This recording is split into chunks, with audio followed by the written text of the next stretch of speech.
বিষয়গুলি আমাদের জন্য অতীব জরুরি। উকবা ইবনে আমির রাদিয়াল্লাহু তাআলা আনহু বলেন, রাসূল সাল্লাল্লাহু আলাইহি সাল্লাম বলেছেন, কুল্লু ইমরিন ইয়াকুনু ফি জিল্লি সাদাকাতিহি ইয়াউমাল কিয়ামা হাত্তা ইউযা বাইনান নাস। অবাক হতে হয় এই হাদিসের অনুবাদ শুনলে, অবাক হতে হয় এই হাদিসের অনুবাদ শুনলে। আল্লাহর নবী বলেন, পৃথিবীর মানুষ শুনে রেখো, বিচারের মাঠে যখন মানুষের মাথার উপরে 1 মাইল উপরে সূর্য হবে, মানুষ যেদিন ঘামের মধ্যে থাকবে, কারো ঘাম হবে টাকনু পর্যন্ত, কারো ঘাম হবে হাঁটু পর্যন্ত, কারো ঘাম হবে কোমর পর্যন্ত, কারো ঘাম হবে নাক পর্যন্ত। ওই সময়ে মানুষ নিজের দানের ছায়াতলে থাকবে। যতক্ষণ পর্যন্ত বিচার শেষ না হচ্ছে ততক্ষণ পর্যন্ত নিজ দানের ছায়াতলে থাকবে।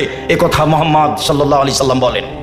উকবা ইবনে আমির রাদিয়াল্লাহু তাআলা আনহু বলেন, রাসূল সাল্লাল্লাহু আলাইহি সাল্লাম বলেছেন, ইন্নাস সাদকাতা তুদফু আন আহলিহা হারাল কবরে।